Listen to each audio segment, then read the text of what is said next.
전북대학교 명예교수 하만희입니다. 전라북도 전북학 도민강좌의 일환으로 저는 전라북도의 무형문화유산 현황과 미래 전략에 대해서 강의를 하고자 합니다. 여러분 반갑습니다. 오늘 제가 전라북도의 무형유산의 현황과 미래 전략에 대한 그 강의 내용을 다음과 같은 구성으로 하고자 합니다. 첫 번째는 주요 문화자원으로 부상한 무형문화유산이 그 큰 주제가 되겠고요. 그 다음에 두 번째로는 전라북도 무형문화유산의 현황과 특징에 대해서 설명을 드리겠습니다. 그 다음에 세 번째로는 무형문화유산을 활용한 전라북도 앞으로 미래 문화 전략을 어떻게 해나가야 될 것인가에 대해서 설명을 드리도록 하겠습니다. 자, 그러면 첫 번째 주요 무형문화 자원으로 부상한 그 문화유산이라는 게 뭐냐라는 거죠. 첫 번째 주제와 관련해서는 제가 주요 이슈로 어떤 그 이야기를 하고 싶으냐 하면 최근 국내외에서 무형문화유산이 화두가 되고 있습니다. 새로운 그 문화 트렌드가 만들어졌고 그 배경은 무엇인지를 알아보고자 합니다. 또 현대인들이 새삼스럽게 왜 무형문화유산을 중요하게 생각하게 되는지 그런 이유가 매우 흥미롭지 않습니까? 그래서 이 그 무형문화유산이 왜 최근에 와서 주요한 문화자원으로 부상하게 됐는지 이것이 이번 첫 번째 주제라고 생각하시면 되겠습니다. 자, 그 첫 번째 주제에서 제가 또 4가지 정도를 좀 설명을 드리고자 합니다. 첫 번째는 무형문화유산의 개념이 뭔지 하는 거하고, 두 번째로는 기존의 그러면 무형문화재와는 어떤 차이가 있는지, 그 다음에 세 번째로는 무형문화유산의 새로운 패러다임이라는 게 뭔지, 그리고 마지막으로는 지정문화재와 비지정문화재의 차이는 뭔지 하는 것입니다. 사실 대한민국은 무형문화유산, 즉 눈에 보이지 않는 문화유산, 우리가 크게 보면은 그런 유형의 문화유산과 좀 차이가 있는 무형의 문화유산을 보호하려는 정책이 일찌감치 만들어져 있었습니다. 1962년 문화재 보호법이 시행이 된 거죠. 그러니까 무려 한 60년 정도가 지금 진행이 됐다고 보시면 됩니다. 세계에서 유례가 없을 만큼 일찍이 우리는 문화재 보호법을 시행했습니다. 그런데 이것이 한 60여 년 지나다 보니 참 문제가 많다는 것을 이제 전문가들이 깨닫고 특히 무형 관련해서 무형문화재와 관련한 법률 개정에 돌입을 했습니다. 그래서 2011년에 무형문화유산 보전 및 진흥에 관한 법률의 제정안을 마련했습니다. 그리고 2015년에는 그 법이 국회를 통과해서 2016년, 그러니까 한 4년 전이죠. 4년 전에 발효가 되었습니다. 그런데 이런 우리나라 그 전체 그 문화 정책에 발맞추어서 전라북도가 전국에서 제일 먼저 조례를 만들고 그거를 시행했습니다. 그래서 2016년 3월에 국가의 그 무형문화유산법이 만들어지는 것과 거의 동시에 불과 며칠의 그 차이를 두고 같은 달 전라북도 무형문화재 조례가 이제 시행이 됐습니다. 전라북도는 사실 무형문화재가 상당히 그 풍부한 그런 그 지역이라고 할 수가 있죠. 제가 그 전라북도에서 대표적인 무형문화재를 한번 소개하고 그 강의를 진행하도록 하겠습니다. 오명창 선생님 중 정정열 선생님이 저놈인데 이 더넘을 후에 저희 스승님이신 고 동초 김연자 숫자 쓰시는 선생님께서 저를 가르쳐 주셨는 바, 이런 못 갖고 출두를 붙일지는 모르겠지만 선생님이 가르쳐 주신 대로 흉내라도 한번 내보던 것이었다. 동원이 들썩들썩 각처인이 들노고 본부술이 각창 백친을 감세 착한 회수하고 그 행형이 성명을 보한 연호 상공에 부르고 삼행수 불러라 위선 고향을 신측하고 동원의 수레차로 감색을 사정하라. 고명을 불러서 갖고 하기 세척도소원 불러서 결정이 모르냐 전대 동생 불러서 니가 누리고 색을 불러 곧 가가먹고 색이 불러서 큰 소를 잡히고 공방을 불러서 재물을 단소. 그런 북제법자시네. 수로를 불러서 방금 보신 동영상은 오정숙 명창의 춘향가 중에 한 대목이었습니다. 여러분들도 잘 아시겠지만 오정숙 선생님은 국가무형문화재 판소리의 명인이십니다. 그러니까 전라북도가 아주 자랑할 만한 그런 그 예인으로 살다가 가셨죠. 근데 전라북도에는 그 유독 많은 명창을 배출한 것으로 우리가 잘 알고 있죠. 우리 전주 대사슴놀이에서 수많은 명창들이 탄생을 했습니다.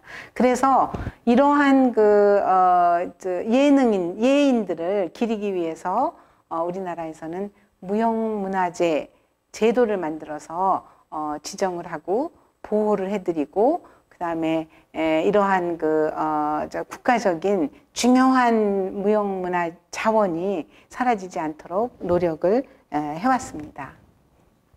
그런데 제가 이제 오늘 좀 더 강조해서 설명을 하고 싶은 거는 뭐냐면은 무형문화재 우리나라가 법제적인 정책으로 보호 관리를 하고 있는 무형문화재가 있고, 그 다음에 무형문화유산이라는 단어가 또 새로 등장을 하게 됩니다.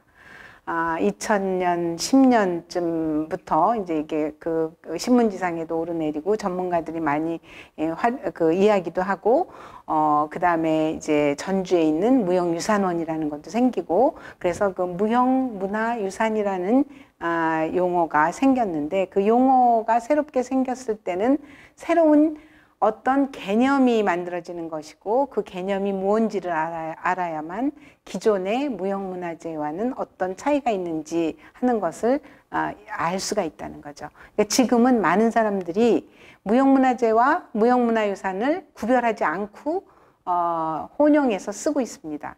근데 대체로는 한 80% 정도는 혼용해서 써도 맞습니다. 그러나 그 20% 정도는 무형문화재와 무형문화유산이 전혀 다를 때가 있거든요. 그러니까 오늘 우리가 공부를 해서 무형문화재와 무형문화유산의 차이를 좀 확실하게 알면 우리 전라북도의 그 눈에 보이지 않는 무형의 자원들을 좀 더 발굴할 수 있고, 그것을 활용해서 우리의 자원으로 만들 수 있고, 뭐 관광 자원도 좋고 문화 콘텐츠 자원도 좋고, 굉장히 우리가 이 문화 부분에 있어서 전국에서 정말 최고의 그런 자원을 가진 지역으로 거듭날 수 있으리라 제가 정말 자신합니다. 근데 제 강의가 다 끝날 때쯤 이거를 어떻게 활용을 해야 되는지, 그 다음에 우리가 왜 부족한지 하는 것들을 좀 더 정리해서 말씀드릴 수 있겠습니다. 첫 번째는 우선은 용어를 잘 모르니까 또 그럴 수 있겠다. 그래서 제가 오늘 이 강의 첫 번째 부분부터 좀 딱딱하지만 무형문화재와 무형유산이 왜 틀리고, 민속은 또 무엇이며, 전통문화라는 그런 유사 용어들이 굉장히 많이 있는데, 그런 유사 용어들을 먼저 알아야 우리가 제대로 실체에 대해서 판단을 할 수가 있을 거라고 생각이 됩니다. 자, 그래서 첫 번째는 그 무형문화재는 이제 우리가 익히 아까 말씀드린 대로 60여 년을 우리가 사용해 왔기 때문에 누구든지 무형문화재가 무엇이다라는 것은 어렴풋이나마 다 알고 있을 겁니다.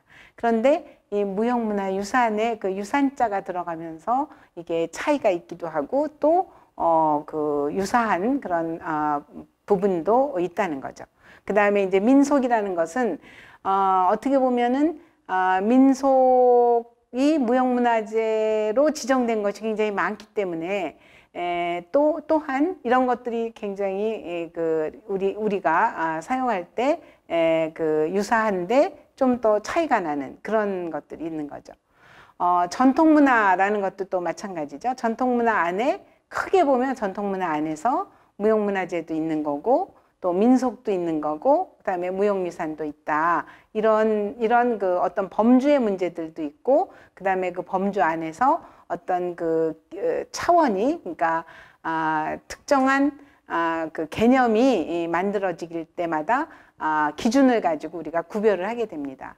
그러니까 제일 우리가 쉽게 접근할 수 있는 거는 무형문화재 할 때 유형문화재와의 차이. 그거는 눈에 보이는 거냐, 눈에 보이지 않는 거냐, 즉 물질적인 것이냐 아니면 비물질적인 것이냐 이런 차이에서 우리가 그 대조를 할 수가 있는 거고 그 다음에 또 그 민속과 그러면 무형문화유산은 어떤 차이가 있는가 이런 우리 예를 한번 들어보자면 민속의 경우는 어떻게 보면 민들의 습속이다 이런 뜻에서 민속하기 때문에 계급적인 측면이 좀 많이 들어가 있습니다. 반면에 무형문화유산은 탈계급적이다. 그래서 그 과거에 왕의 그 왕궁과 그다음 왕실의 유산에서부터 그 바닥에 있는 우리가 뭐 노비라든가 이런 아주 굉장히 우리 그 조선 시대에 산업공상에 의한 그런 그 사회적 계급을 총망라할 수 있는 것들을 우리는 통틀어서 무형문화유산이라고 할 수 있다는 거죠. 또 전통문화하고 또 그렇다면 어떤 차이가 있는가? 전통문화라는 것은 사실은 사라진 것들이 굉장히 많다. 그런데 우리가 지금 현재 무형문화유산이나 무형문화재라고 얘기할 때는 지금 현재도 그것이 살아있어야 된다라는 그런 전승성이 굉장히 중요하게 작동이 된다는 거죠. 그러니까 무형문화유산 우리가 이렇게 하면은 지금 현재 그것이 있는가 없는가 이미 사라진 거 이거는 우리가 무형문화유산이라고 얘기하지 않습니다. 그거는 전통문화 속에서의 어떤 그 무형문화로서 우리가 인식되는 것들이 있겠죠. 근데 지금까지도 전승되어 있는 것 이것이 무형문화유산이라고 정의를 내려볼 수가 있겠습니다.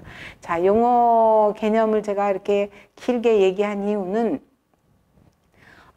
현재 우리가 그 인류 무형문화유산 혹은 뭐 또 우리 뭐 줄여서 유네스코 뭐 무형문화유산 하면은 뭐 아리랑이든 뭐 씨름이든 뭐 우리가 최근에 판소리도 물론 인류 무형문화유산의 대표 목록으로 올라가 있는데 유네스코가 등장하면서부터 우리에게 무형문화유산이 갑자기 화두가 됐다는 거죠. 그래서 그런 그 세계적인 추세, 그래서 세계에서 그럼 왜 이런 무형문화유산이 갑자기 사람들에게 사람들이 주목을 하게 되었는가 하는 것들이 참 굉장히 재미난 흥미로운 부분들이 좀 있습니다.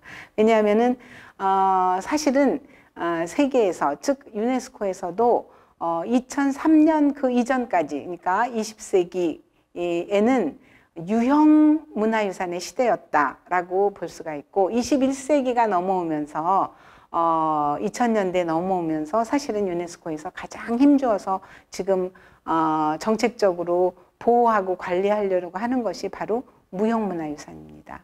그래서 눈에 보이지 않는 것들이 막 사라지니까 뭐 때문에 사라지는가? 다 잘 아시죠? 산업화 혹은 현대화 뭐 이런 것 때문에 과거의 문화들이 뭐 시시각각으로 사라지는데 유형은 사라져도 눈에 금방 보이니까 예를 들면 그 어떤 그 탑이 무너졌다, 혹은 커다란 그 우리의 중요한 얼마 그 불행한 사태가 우리가 있었지만 남대문이 불에 탄다 이러면은 금방 무엇이 망가졌다, 사라졌다 뭐 하면은 얼른 복구도 할 수 있고, 그 다음에 그거를 더 이상 훼손되지 않게 막을 수가 있습니다. 근데 무형의 유산은 사라져도 많은 사람들이 느끼지를 못하는 거죠. 느끼지를 못하고 사라진 후에 후회를 하게 되는 거죠. 그러니까 이게 우리나라에서뿐만 아니라 전 세계적으로 무형문화유산이 시시각각으로 사라지고 있다는 것에 커다란 위협을 느껴서 유네스코가 나선 겁니다. 유네스코는 잘 알지만 문화, 과학, 교육 이것을 이렇게 담당하는 그런 세계 기구죠. 그러니까 이런 세계 기구에서 그 중에 문화 가운데에서 무형적인 요소들이 우리 인류의 자산이었는데 이 인류의 자산이 시시각각으로 사라지고 있다라는 것을 느끼고 이런 그 협약이라는 걸 만듭니다. 이 협약이라고 하는 것은 사실은 이 강제성이 없다는 거에 또 그 커다란 맹점이 있긴 합니다. 왜냐하면 유네스코가 어떤 정치적으로 뭐 강제할 수 있는 기구는 아니니까요. 다만 그럼에도 불구하고 이 무형문화유산 협약이 2003년에 만들어지면서 그 세계가 우리 다 같이 힘을 합해서 정말 그 우리가 지금까지 소홀하게 생각했던 눈에 보이지 않는 무형의 자원들을 한 번쯤 지금이라도 늦지 않았으니까 해보자 라는 게 바로 쉽게 얘기해서 이 2003년도 무형문화유산 보호 협약의 목적이 되겠습니다. 그런데 재밌는 것은 이런 무형문화유산이 생길 때 그 기준으로 삼았던 게 일본하고 한국의 무형문화재 보호 제도였습니다. 그래서 한국과 일본이 선진국으로 지금도 여겨지고 있거든요. 무형문화재를 잘 보호한 나라, 그러면 꼽는 것이 일본과 한국입니다. 그래서 그 무형문화재의 우리나라의 정책에 대해서 굉장히 궁금하게 생각하고, 또 우리나라에서의 그런 이 보호 활동에 대해서 지금까지 어떻게 해왔는지 하는 것들을 사례로서 이렇게 공부들도 많이 하고, 우리 전주에 있는 무형문화유산원에 자주 와서 들려서 세계의 그런 관리들이, 문화 담당 관리들이 와서 보고 가고 굉장히 부러워하고 그러고 있습니다. 근데 우리는 거기에서 멈추면 안 되고, 사실은 무형문화유산이라고 하는 것이 우리가 지금까지는 잘해왔는데 앞으로 더 잘해야 되는 게 우리가 가진 사명이기 때문에 무형문화유산이라고 하는 것들을 좀 더 우리가 공부를 해둬야 될 것 같다 하는 생각이 들어서 제가 유네스코 협약에서 얘기하는 무형문화유산의 개념에 대해서 잠시 설명을 드리고자 합니다. 조금 다르거든요. 무형문화재와 무형유산의 개념이 여기서 이제 차이가 나는 거죠. 여기서 가장 중요하게 생각하는 것은 어떤 예능과 기능을 굉장히 잘하는 것들이 중요하다는 것이 아니고, 대체로 어떤 공동체, 우리 예전에 생각했던 그런 마을 공동체가 가지고 있었던 여러 가지 관습, 지식, 그리고 기술, 만드는 그 어떤 물건들, 물품에 대한 그런 어떤 지식들, 이런 것들이 굉장히 중요하다라고 생각을 하는 거죠. 그러니까 무엇이 우월하느냐 안 우월하느냐의 문제가 아니라 이것들을 그 마을 사람들이 우리 것이다라고 생각하는 굉장히 중요한 것들이 있다라고 하는 것이죠. 그래서 무형문화유산의 개념은 무형문화재와는 바로 이 점에서 차이가 나는데, 요거에 대해서는 좀 앞으로 조금 더 제가 자세하게 설명을 하고자 합니다. 우리가 무형문화재 보호법이 만들어졌고, 그 협약이 이제 이 두 가지 트랙이 있어서 이 두 가지 트랙을 우리 지금 현재 우리나라에서는 무형문화재 보호법에 따른 무형문화재 지정 제도를 그대로 운영하고 있고, 그 다음에 협약에서, 아까 유네스코 협약에서 얘기하는 무형문화유산을 대표 목록으로 계속 소개하고자 하는 노력을 지금 끊임없이 기울이고 있다 하는 것을 말씀드리고자 합니다. 네. 오늘은 이렇게 제가 개념을 중심으로 설명을 했고, 다음 시간에는 그러면 전라북도의 무형문화유산의 현황 또 특징에 대해서 설명을 드리도록 하겠습니다.